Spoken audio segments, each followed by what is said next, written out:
빌립보 가이사랴에서 예수를 향한 제자들의 신앙 고백이 있었습니다. 주는 그리스도시요 살아계신 하나님의 아들이시니이다.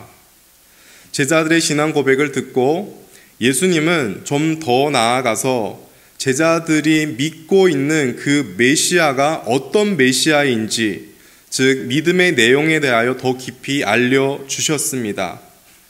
지난주에 함께 살펴보았던 21절부터 23절까지 말씀을 통하여 우리는 그 내용을 보게 되었는데, 예수님은 이제 예루살렘으로 올라가야 하고 예루살렘에서 장로들과 대제사장들, 서기관들에게 고난을 받고 죽임을 당해야 합니다. 그리고 나서 사흘 만에 부활해야 한다라는 내용입니다. 예수님의 이 말씀을 통하여 우리는 예수님이 이 땅에 오신 이유가 무엇이고 나아가 우리 믿음의 핵심이 무엇인지를 살펴보았습니다. 예수님은 죄인들을 구원하시려고 이 땅에 오셨는데 그 방식에 있어서 사람들에게 고난을 받고 죽임을 당하는 것입니다. 따라서 예수님은 고난받고 죽임 당하는 고난의 메시아로 이 땅에 오셨습니다. 메시아이지만 사람들에게 고난을 받고 죽임당하는 이 방식을 취해서 죄인들을 구원할 수 있습니다. 고난받고 죽는 방식이 유일한 구원할 수 있는 방식이기 때문입니다. 그것 또한 하나님의 뜻이기 때문입니다. 그런 후에 3일 후에 제3일에 부활하는 것입니다. 즉 예수님이 궁극적으로 승리를 하십니다. 그러나 그 승리는 고난 없는 승리가 아닙니다. 고난을 받고 죽음을 경험한 뒤의 승리입니다. 이는 우리 기독교 신앙의 핵심이라고 말씀드렸습니다. 다른 종교와 본질적으로 다른 부분입니다. 따라서 우리가 예수님을 믿는다라고 할 때 우리의 믿음의 핵심이 뭐냐라고 했을 때는 바로 우리가 예수님의 고난, 예수님의 십자가의 죽음, 예수님의 부활을 믿는 것입니다. 십자가의 죽으심과 부활은 우리 믿음의 핵심입니다. 예수님의 가르침을 통하여 제자들은 믿음의 더 깊은 내용, 이 믿음의 핵심을 알게 되었습니다. 어떻게 보면 더 깊은 내용을 알게 되어서 기뻐하고 감사해야 마땅합니다. 그런데 예수님의 이 가르침을 듣고 나서 베드로는 나서서 예수님을 붙들고 항변합니다. 주여, 결코 그리 마옵소서. 그런 일이 주께 일어날 수 없습니다. 하나님께서 그렇게 하지 않을 것입니다. 베드로가 앞장서서 이렇게 항변했습니다. 인간적인 측면에서 볼 때 항변하는 베드로의 이 행동은 선한 의도였고 주님을 사랑하기 때문이었습니다. 따라서 인간 측면에서만 보면 베드로는 칭찬을 받아야 마땅하고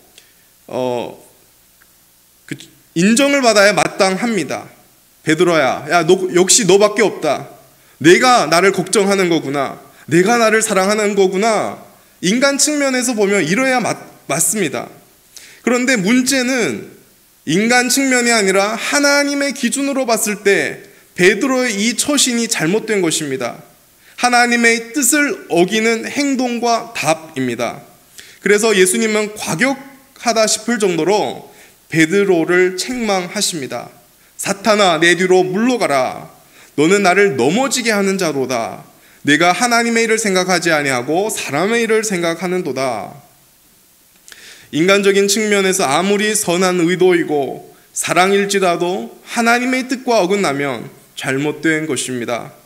지금 하나님의 뜻은 예수님이 고난받고 십자가에 죽임당하며 부활하는 것입니다.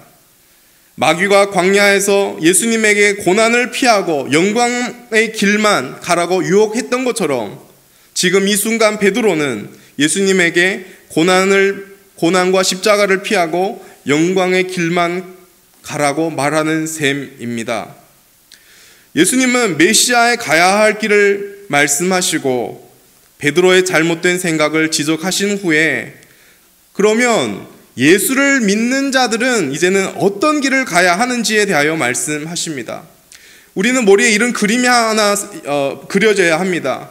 예수님은 갑자기 제자들에게 너희는 이런 길을 가라 한 것이 아닙니다. 순서가 있습니다.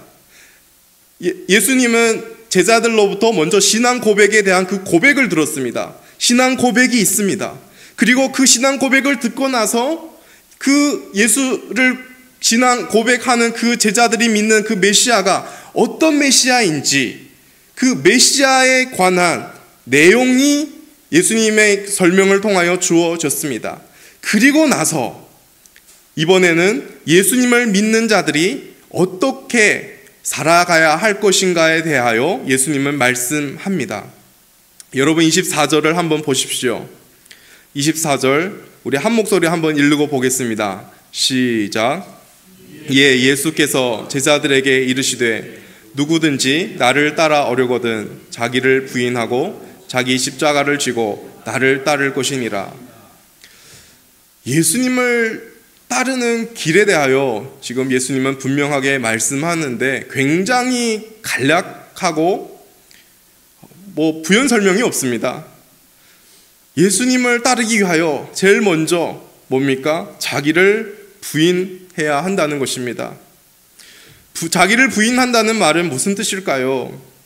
자기를 부인한다는 것은 자기의 생각이나 자기의 주장 같은 것을 부인한다는 뜻입니다. 즉 자아를 포기하라는 뜻입니다. 오늘 본문의 문맥으로 보아서 베드로는 예수님의 그 순환에 대한 예고의 말씀을 들은 후에 베드로가 했어야 할 행동은 그 말씀을 받아들이는 것이었습니다. 비록 베드로는 자기 생각에는 자기가 예수님을 사랑하고 자기 생각에는 예수님이 죽으시면 안 되겠다라는 자기 생각이 있었지만 예수님, 자기가 믿고 있는 그 메시아, 예수님이 말씀하셨기 때문에 그 말씀 앞에서 베드로는 자기의 생각을 내려놓아야 하는 것입니다. 그것이 자기 부인입니다. 나의 생각, 나의 주장을 내려놓는 것. 그리고 두 번째로 자기 부인의 또 한 가지 의미는 자기의 가치와 애착이 있는 모든 삶의 터전을 버리고 오직 생명의 주님에게만 최고의 가치미 있다는 것을 고백하며 주님께로 돌이키는 것입니다. 주님이 최고의 가치라고 생각하고 이제 모든 것을 내려놓고 그 최고의 가치 되신 예수님을 바라보고 신뢰하며 따라가는 것을 의미합니다. 이에 대해서 예수님이 처음 갈릴리 해변에서 제자를 부르실 때 그 장면을 우리가 생각하면 좋겠습니다. 갈릴리 해변에서 예수님이 돌아다니면서 4명의 제자를 부르셨습니다. 시몬 베드로와 그의 형제 안드레, 그리고 세베대의 아들 야고보와 그의 형제 요한, 이 4명을 불렀습니다. 예수님이 이 4명을 향하여 나를 따라오라 라고 불렀을 때 그 중에 시몬과 안드레는 그물을 버리고 예수님을 따랐다라고 합니다. 그리고 세베대의 아들 야고보와 그 요한은 배와 아버지를 버리고 예수를 따랐다고 말합니다. 그물, 배, 아버지, 원래 자기의 삶의 그 터전에 중요하게 여겼던 이런 것들을 예수님의 그 부름 앞에서 내려놓았다는 것입니다. 이런 것을 내려놓아야 주님을 따를 수 있다는 것입니다. 여러분, 만약 베드로가 그물을 아까워서 그물의 가치를 더 크게 여겨서 그물을 버리지 못한다면 어떻게 예수님을 따라갔겠습니까? 야고보와 요한도 마찬가지로 이 배는 우리가 물고기를 잡아야 하는 중요한 수단이고 배는 없어서는 안 되는데 나는 이 배를 결코 포기하지 못해. 그러면 어떻게 예수님을 따라가겠습니까? 오직 예수님이 더 큰 가치로 느껴질 때만이 가능합니다. 이것이 자기 부인입니다. 둘째로 예수님을 따라가기 위해서는 자기 십자가를 지어야 한다고 합니다. 당시 사람들에게 있어서 이 십자가는 고난과 희생을 상징했습니다. 십자가를 진다라는 것은 십자가 형벌을 선고받은 죄수가 자신의 십자가를 메고 그 처형장까지 걸어가서 십자가에서 매달리는 처형 방식입니다. 따라서 십자가라는 것은 죽음의 짐이고 죽음의 상징입니다. 십자가를 진다는 것은 예수 그리스도를 따름으로 생겨나는 모든 고난뿐만 아니라 온갖 희생과 죽음까지도 각오한다는 헌신된 마음을 뜻합니다.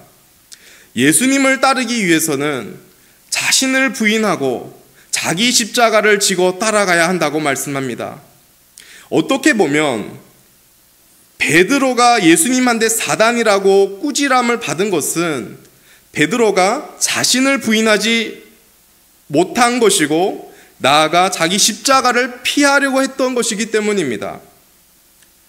베드로는 자기의 생각을 내려놓지 못했고 자기의 생각에 기초하여서 예수님께 결코 십자가를 지셔서는 안 된다라고 말씀하셨습니다. 그리고 그 의미 속에는 십자가를 피해야 한다는 그 뜻이 들어 있습니다. 따라서 예수님을 따르는 자는 희생을 각오해야 하고 자신을 부인하며 하나님의 뜻에 순종해야 합니다. 오늘 본문에 나온 하나님의 뜻은 예수님이 고난당하는 것이고 십자가에서 죽음 당하는 것이며 그리고 나서 부활하는 것입니다. 즉 하나님의 뜻 가운데서 예수님이 가야 할 길은 고난과 죽으심과 부활입니다. 이 길은 고난과 죽음만 있는 실패의 길이 아닙니다. 또한 고난과 죽으심이 빠진 영광만 있고 승리만 있는 길도 아닙니다. 이 길은 십자가의 죽으심과 부활의 승리가 함께하는 길입니다. 그래서 고난과 죽음 없이 영광만 바라보는 것은 기독교 신앙이 아닙니다. 여러분, 이 땅을 살아가면서 고난 없이 그냥 영광만 바라보지 마십시오. 희생 없이 승리만을 가지겠다고 생각하지 마십시오. 그 길은 그리스도이신 예수님이 걸어가신 길이 아닙니다. 그 길은 마귀가 예수님을 유혹하는 길입니다. 나에게 절만하라. 천하 만국 영광을 너에게 주겠다. 고난을 피하면 천하의 그 모든 영광을 주겠다. 마귀의 유혹입니다. 마귀가 유혹하는 길, 마귀가 원하는 길입니다. 메시아로 이 땅에 오신 예수님이 걸어가셔야 할 길이고 우리에게는 이미 걸어가신 길인데 그 길은 십자가의 길입니다. 그리고 이 십자가의 길 끝에 바로 부활이라는 승리와 영광이 있습니다. 여러분, 분명합니다. 이 길 끝에는 부활이라는 승리와 영광이 우리를 기다립니다. 그런데 그 이전에 이 땅에서 살아가는 우리에게는 고난이 찾아옵니다. 예수님을 위한 고난이 찾아오고 예수님을 위한 희생이 찾아옵니다. 희생이 요구됩니다. 우리가 지체들을 섬길 때 희생이 필요하지요. 예수님 때문에 지체를 섬기고 세우고 사랑할 때 희생이 필요합니다. 우리는 이 땅에서 그런 희생을 기꺼이 우리는 감당해야 합니다. 여러분, 주님을 따랐던 제자들을 한번 생각해 보십시오. 주님을 믿고 따랐던 모든 제자들은 주님을 위하여, 복음을 위하여 고난받고 희생하는 삶을 살았습니다. 그들은 고난과 희생 뒤편에 있는 승리와 영광을 믿었기 때문입니다. 십자가의 길, 이 길은 예수님이 걸어가신 길이고 이제는 예수님을 따라가는 자들이 걸어가야 할 길입니다. 우리 스스로의 힘으로, 우리의 생각으로, 우리의 본능으로는 십자가의 길을 걸어가지 않으려고 몸부림칠 것입니다. 우리는 편안한 길을 계속 가려고 할 것입니다. 희생하지 않으려고 합니다. 섬기려고 하지 않을 것입니다. 우리는 본능으로 하나님의 일을 생각하지 않고 사람의 일만 계속 생각하려고 할 것입니다. 그래서 우리는 단지 주님께 믿음을 구하고 은혜를 구할 뿐입니다. 그래서 매일매일 주님 앞에 나아가 기도하는 것입니다. 주여, 이 길 끝에 그 승리와 영광의 길을 우리는 분명 믿습니다. 그 길을 향하여 걸어가면서 우리가 이 땅에서 우리의 허락해 주신 그 인생 동안 기꺼이 주님이 걸어가신 그 십자가의 길, 희생하는 길을 걸어가게 하옵소서. 우리가 능히 그렇게 걸어갈 수 있게 도와주옵소서. 우리는 단지 주님께 나아가 은혜를 구하고 그렇게 살아가야 할 힘을 구하는 것입니다. 저와 여러분이 기꺼이 예수님을 따라 예수님이 걸어가신 그 십자가의 길을 걸어가기를 소망합니다. 예수님은 누구든지 예수님을 따라가려면 자기를 부인하고 자기 십자가를 지고 따라가야 한다라고 말씀하셨습니다. 그리고 나서 왜 그래야 되는지 그 이유에 대하여 설명합니다. 그 설명하는 내용이 바로 25절 말씀입니다. 25절 말씀을 함께 읽도록 하겠습니다. 시작.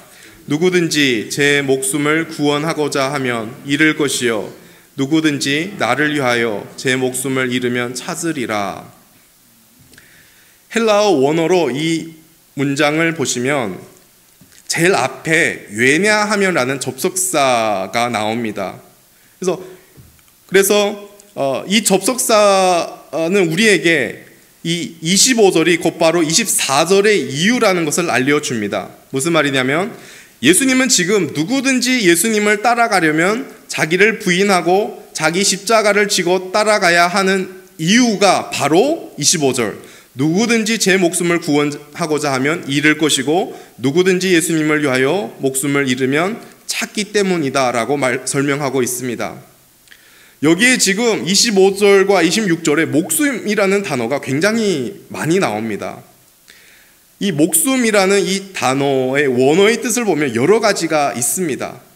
육체의 생명, 동물적 생명, 영혼, 사람의 자아 여러 가지 뜻이 있는데 그 중에서 우리가 이 본문을 이해함에 있어서 두 가지 뜻을 우리는 분명히 갖고 가야 합니다. 그것은 이 목숨이라고 했을 때 여기서 목숨은 육신의 목숨뿐만 아니라 영혼의 목숨을 동시에 우리가 이해를 해야 합니다. 누구든지 제 목숨을 구원하고자 하면 이 말은 누구든지 자기 힘으로 자기 육신의 생명을 구원하고자 애쓰면 결국에는 육신의 그 목숨뿐만 아니라 영혼의 목숨도 모두 잃게 된다는 말입니다. 사람은 자기 힘으로 아무리 구원을 얻어보려고 힘을 써도 결국은 구원을 얻지 못합니다. 생명을 잃게 됩니다. 사람은 누구든지 자기를 부인하고 예수님을 따를 때 구원을 얻습니다. 예수님은 26절에 이렇게 말씀하시죠. 사람이 만일 온 천하를 얻고도 제 목숨을 잃으면 무엇이 유익하리요? 사람이 무엇을 주고 제 목숨과 바꾸겠느냐? 여기서 온 천하라는 말은 세상에서 사람들이 귀하고 소중하며 가치 있게 여기는 것들입니다. 누군가에게는 재물이 그의 천하입니다. 누군가에게는 권력이 그의 천하입니다. 누군가에게는 명예가 그의 천하입니다. 누군가에게는 행복이 천하입니다. 재물을 얻었으면은 부자가 됐으면은 온 천하를 얻었다라고 하는 사람들이 있죠. 자기가 원하는 어떤 권력을 내가 이제 손에 잡았으면은 온 천하를 얻었다라고 합니다. 이제는 걱정 근심 없이 평안한 삶을 살고 행복하다 느껴졌다면 온 천하를 얻었다라고 합니다. 이렇게 천하라는 것은 사람들이 각기 귀하고 소중하게 여기는 것들입니다. 그래서 이 천하는 명예가 될 수 있고 권력이 될 수 있고 부가 될 수 있고 평안이 될 수 있고 안락이 될 수 있습니다. 그리고 여기서 목숨은 조금 전에 말씀한 것 같이 육신의 그 생명뿐만 아니라 영혼의 그 생명도 동시에 가리킵니다. 따라서 어떤 사람이 천하와 같이 귀하고 소중하며 인생의 전부라고 여기는 것들을 소유했지만 만약 목숨을 잃으면 아무 유익이 없다는 말입니다. 좀 더 구체적으로 어떤 누군가가 권력을 정말 중요하게 여겼습니다. 인생을 권력을 위해 살았습니다. 정작 그 권력을 이제 손에 잡게 되었습니다. 그런데 목숨을 잃게 되었다면 그 권력은 그 사람의 무슨 의미와 유익이 되겠습니까? 또 누군가에게는 이 부를 굉장히 중요하게 여겼습니다. 열심히 노력하고 아끼고 해서 큰 부를 쌓았습니다. 그런데 그 사람에게서 목숨을 가져가면 그 부는 그에게 무슨 의미가 있는가 말입니다. 세상이 인정하는 명예의 자리에 겨우겨우 애쓰며 올라갔습니다. 그런데 그 사람의 목숨을 가져가는 순간 그 명예가 그 사람에게 무슨 의미가 있는다라는 말씀입니다. 아무리 천하라고 생각했던 부, 권력, 명예, 안락, 행복, 이런 것은 목숨보다는 귀하지 않다라는 말씀입니다.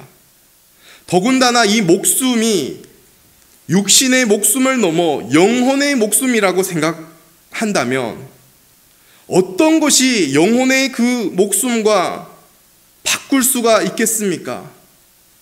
그 모든 것은 영혼의 그 목숨 앞에서 무가치하다는 것입니다. 만일 사람이 영혼의 그 목숨을 잃어서 영원한 멸망으로 향하게 된다면 그 어떤 것으로도 그 사람을 다시 구원할 방법이 없다는 것입니다. 왜냐하면 영혼의 목숨이 가장 소중하기 때문입니다. 영혼의 생명만큼 중요한 것은 없습니다. 따라서 사람은 가장 중요한 영혼의 생명을 위하여 예수를 가장 소중한 분으로 생각하고 계속하여 그 예수를 따라가야 한다는 것입니다. 여러분, 사람에게 가장 중요한 것은 이 세상이 말하는 천하가 아니라 영혼의 생명이라는 것을 우리는 늘 기억해야 합니다. 영혼의 생명은 어떤 것으로도 이 세상이 말하는 그 천하라고 여기는 어떤 것으로도 바꿀 수 없는 가장 소중한 것입니다. 복음서에 이 영혼의 생명의 소중함을 잘 설명해주는 예수님의 비유가 하나 나옵니다. 예수님이 사람의 생명이 재산의 많고 적음에 있지 않고 재물에 대한 탐욕을 물리치라고 말씀하면서 어리석은 부자의 비유를 말씀하십니다. 어떤 부자가 농사를 지었습니다. 밭에서 소출을 많이 거두었습니다. 이 많은 소출을 보면서 이 소출을 거둘 곳이 없어서 이 부자는 궁리하다가 혼자서 이렇게 말합니다. 아, 나는 이렇게 해야 되겠다. 내 곡간을 헐고 더 크게 지어서 이 많은 곡식과 나의 모든 물건을 다 창고에 쌓아두겠다. 그리고 나서 내 영혼에게 이렇게 말하겠다. 영혼아, 여러 해 동안 쓸 물건을 많이 쌓아두었으니 이제 편히 쉬고 먹고 마시고 즐겨라. 그러나 하나님이 그에게 말씀하셨습니다. 어리석은 사람아, 오늘 밤에 내 영혼을 내게서 도로 찾을 것이다. 그러면 내가 장만한 것들이 누구의 것이 되겠는가? 그러면서 예수님은 결론적으로 이렇게 말씀합니다. 자기를 위하여 재물을 쌓아두면서 하나님께 대하여 인색한 사람이 이렇게 될 것이다. 여러분, 이 어리석은 부자에게 소유가 그의 천하였습니다. 그는 자기의 소유를 가장 귀하게 생각했습니다. 이 어리석은 부자는 앞으로 돈 걱정 없이 평안하게 또 부유하게 살 것이라고 스스로 생각했습니다. 그런데 하나님께서 그의 영혼을 되찾는 순간 그 모든 소출과 소유가 무슨 의미가 있겠느냐라고 예수님은 말씀하십니다. 자기가 생각하는 천하를 위하여 살아가는 인생이 이렇습니다. 이런 인생은 자기 자신을 따르고 자기 자신을 위하여 살아가는 인생입니다. 그리고 이 인생의 결말은 영혼의 생명을 잃는 것입니다. 여러분, 내가 생각하는 천하를 위하여 살아가는 인생은 어리석은 인생입니다. 그런 인생은 가장 소중한 무엇과도 바꿀 수 없는 영혼의 생명을 잃게 되기 때문입니다. 이처럼 천하를 위하여 살아가는 삶이 있고 예수님을 위하여 예수를 따라가는 두 가지 삶이 있습니다. 그렇다면 지금 저와 여러분은 어떤 삶을 살아가고 있는 것일까요? 예수님께서는 자기를 부인하고 자기 십자가를 지고 주를 따르는 자들의 이제 마지막이 어떠할 것인지 그 결말에 대하여 말씀을 하십니다. 27절 말씀인데요. 우리 한 목소리로 한번 읽어보겠습니다. 시작.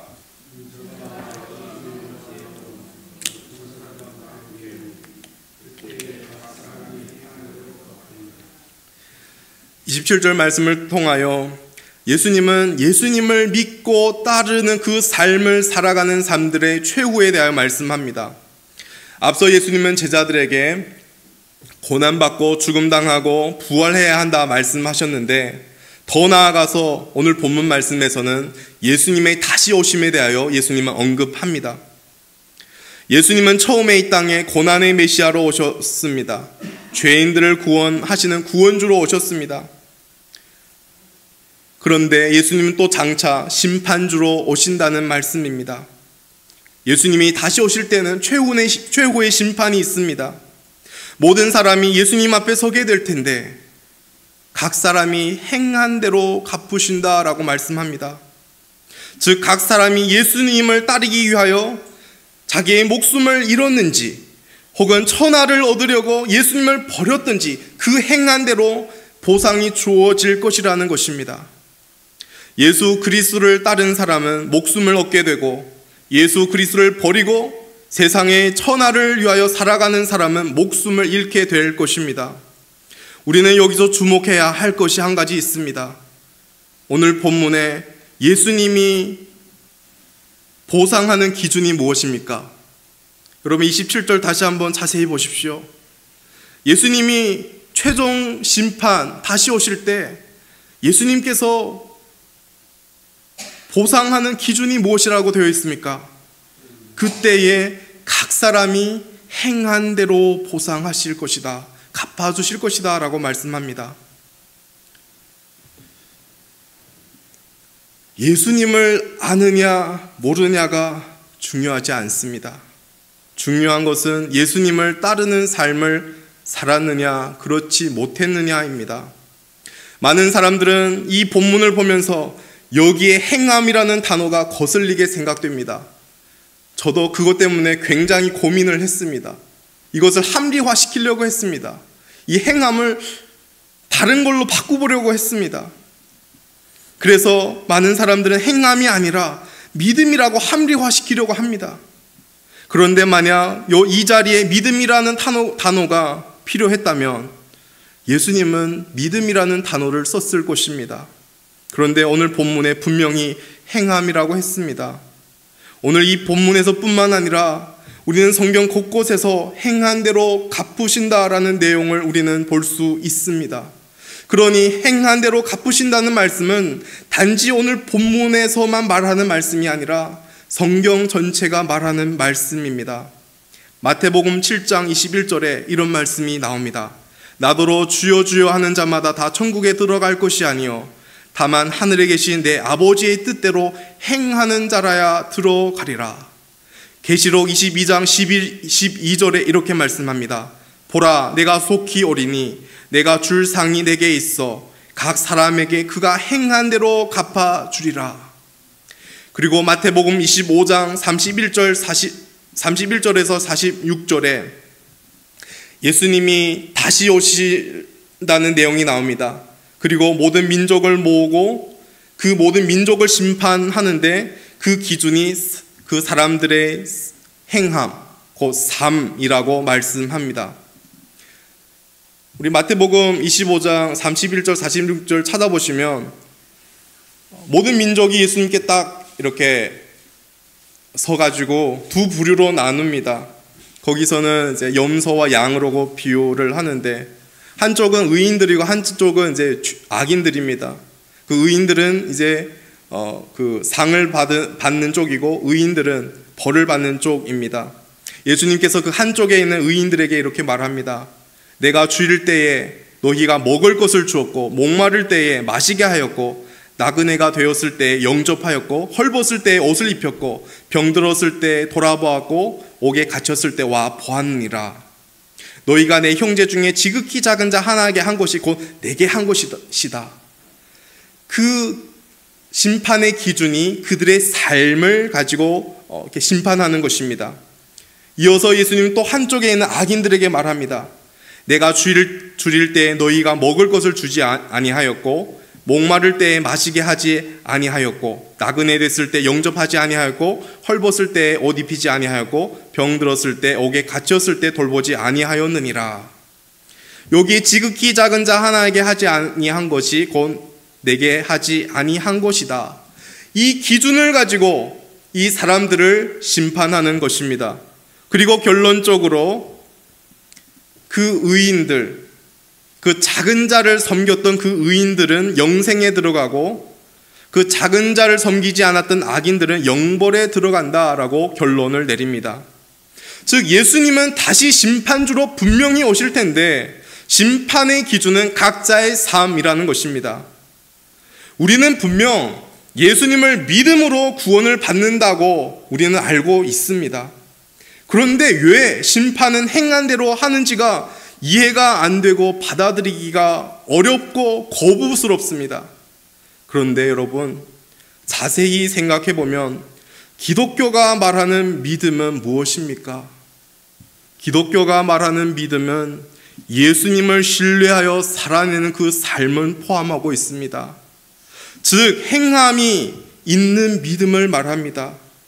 그래서 야고보 사도도 야고보서에서 행함이 없는 믿음은 죽은 믿음이라고 말하고 있습니다. 그리고 성경이 말하는 이 행함은 결코 완전 무결한 어떤 실수와 연약함이 없는 행함은 아닙니다. 그렇다고 우리가 믿음을 생각할 때 행함을 완전 배제한 그 믿음도 아닙니다. 여러분이 잘 아시는 믿음의 장이라고 불리는 히브리서 11장에 보시면 믿음의 선진들이 나열해서 나옵니다. 이거는 한번 찾아볼까요? 히브리서 11장입니다.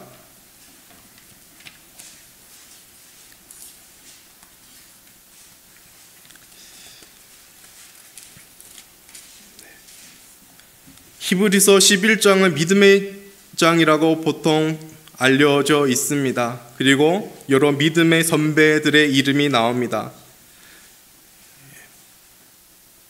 여러분 4절을 보시면 제일 먼저 누구 이름이 나옵니까? 아벨이 나옵니다.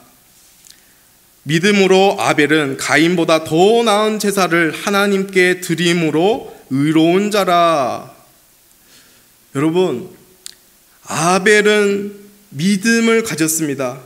그런데 거기서 멈춘 것이 아니라 믿음의 제사라는 그 삶을, 행위를 드렸다는 것입니다. 그리고 7절에 보면 노아가 나옵니다. 믿음으로 노아는 하나님께서 아직 보이지 않는 일들을 지시했을 때 하나님을 믿음으로 방주를 지었습니다. 8절에 보면은 믿음의 조상 아브라함은 하나님이 부르심을 받았을 때 믿음으로 갈 바를 알지 못하지만 그 길을 갔습니다. 17절에 아브라함은 또한 시험을 받았을 때 믿음으로 이삭을 바쳤습니다. 믿음으로 모세는 어른이 되었을 때 바로 왕의 공주의 아들이라고 불리기를 거절하였습니다. 우리가 믿음의 장을 보면서 그 믿음은 단지 하나님을, 예수님을 아는 측면에 멈춰서는 믿음이 아니라는 것을 우리는 볼 수 있어야 합니다. 믿음의 선지를 보면서 우리는 믿음에 따른 행함이 있음을 우리는 보게 됩니다. 그러니 기독교가 말하는 믿음은 단지 지적인 동의가 아닙니다. 복음서에 보면 사람들이 예수님을 알아보지 못하는데 마귀들은 예수님을 알아봅니다. 마귀는 예수님이 하나님의 아들이라는 것까지 압니다. 그런데 거기까지입니다. 아는 데까지입니다. 거기서 끝납니다. 하나님께 나아오지도 않습니다. 하나님께 순복하지도 않습니다. 하나님을 위해 살아가지도 않습니다. 오히려 예수님을 대적합니다. 이것이 마귀가 가졌던 믿음입니다. 지적 동의만 있는 믿음. 그러나 성경이 말하는 구원받은 믿음은 지적인 동의뿐만 아니라 하나님을 신뢰하는 삶까지 포함되어 있습니다. 앞서 말씀드렸지만 사람은 누구나 실수가 없는 완전한 삶은 불가능합니다. 믿음을 가진 자의 삶일지라도 실수가 있고 연약함이 있습니다. 우리의 믿음의 선진들, 우리가 그들의 삶을 되돌아보아도 아브라함에게 실수가 있었습니다. 연약함이 있었습니다. 다윗도 밧세바 사건에 그 실수가 있었습니다. 베드로도 주님을 부인한 그 연약함이 있었습니다. 그럼에도 불구하고 불완전하지만 여전히 예수님을 믿으며 기꺼이 따라가는 것이 믿음입니다. 계속하여 예수님을 위하여 불완전한 속에서 예수님을 위하여 살아가는 것이 믿음입니다. 조금 전에 베드로에 대해서 말씀했죠. 베드로는 예수님을 따라가다가 예수님을 부인하는 실수를 했습니다. 그런데 그런 베드로에게 예수님이 다시 찾아오셨고 다시 예수님을 따라갈 수 있도록 힘주시고 위로해 주시고 은혜를 주셨습니다. 그거는 하나님이 하는 일입니다. 우리가 하는 일은 그냥 예수를 믿고 따라가는 그 삶을 살아가는 것뿐입니다. 예수님을 따라서 살아가는 그 삶만이 영생을 향하는 삶이기 때문입니다. 복음서에 나오는 어떤 부자 청년의 이야기로 설교를 마치고자 합니다. 어떤 부자 청년이 예수님께 찾아와서 어떻게 해야 영생을 얻겠는지 여쭙니다. 예수님은 하나님의 계명을 지키라고 하십니다. 부자 청년은 저는 어려서부터 다 지켰다고 합니다. 예수님은 이 청년을 보면서 너무 사랑스러운 것입니다. 그래서 이 청년에게 한 가지 말을 합니다. 너에게 아직 부족한 것이 딱 하나만 있다. 네가 갖고 있는 그 소유를 팔고 가난한 자들에 나눠준 후에 나를 따르라. 예수님은 분명하게 이 청년에게 영생을 얻는 길을 가르치셨습니다. 그런데 이 청년은 재물이 많기 때문에 슬픈 기색을 띠고 근심하여 예수님을 떠났습니다. 즉 유일한 영생의 길을 떠난 것입니다. 부자 청년에게 영생보다 천하가 더 중요했습니다. 예수님보다 재물이 더 소중했습니다. 오늘 저는 이 설교를 준비하면서 마음이 굉장히 무거웠습니다. 그런데 우리는 이 본문을 그냥 순전하게 대면해야 합니다. 우리는 이 말씀을 통하여 우리의 삶을 돌아보아야 합니다. 우리는 어떤 삶을 살아가는 것일까요? 예수님이 우리 삶에서 가장 소중하십니까? 아니면 예수님보다 소중한 나의 어떤 천하가 있습니까? 우리는 이 시간 영생에 대한 길, 영생에 대한 이 말씀을 들었습니다. 그리고 이 말씀 앞에서 우리는 두 가지 선택만 가능합니다. 지금까지 내가 생각했던 내 마음속에 그 천하를 내려놓고 예수님을 따르든지 아니면 여전히 내가 생각하는 그 천하를 위하여 열심히 살아가든지 둘 중에 하나일 것입니다. 그러나 여러분이 기억할 것이 있습니다. 예수님은 분명히 다시 오실 것입니다. 그리고 모든 사람은, 저와 여러분은 예수님 앞에서 각기 우리가 행한 대로 심판을 받을 것입니다. 따라서 예수를 믿는 자의 삶은 지극히 중요합니다. 저와 여러분의 삶이 곧 우리의 믿음이기 때문입니다. 삶까지가 믿음입니다. 예수님을 지적으로 알고 믿는 데만 멈추지 마시고 한 걸음 더 나아가십시오. 예수님을 따라 그 예수님을 여러분 인생의 최고로 여기시고 그 예수님을 위하여 기꺼이 주어진 삶을 희생하며 섬기며 살아가십시오. 그 삶이 영생을 향하는 삶입니다.